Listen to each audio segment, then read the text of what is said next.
Her gün eyni küçələr, eyni yollardır. Amma mənim yolum hara gedir, onu heç kim bilmir, hətta özüm də.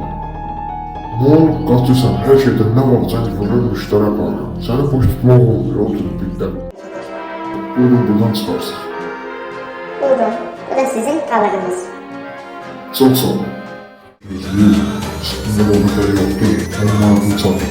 Siz onlara güzəşləyin, mən bizi yola salın, gəlim sizi pul verdi ki, onu heç kimlə bölüşməz. Bəs orada neyniyək? Gəl keçir içəri, ətrafı səni deyəcəm neyləmək.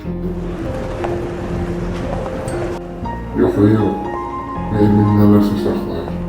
Amma bilə bilmirəm ki, nə. Elə şey harada yazılır, qardaş bildiğim adamı evə qonaq gəlmək istədiyini söyləyəsən, reaksiya vermir. Kesinlikle bu işdə nəsə var. Mən bilirəm.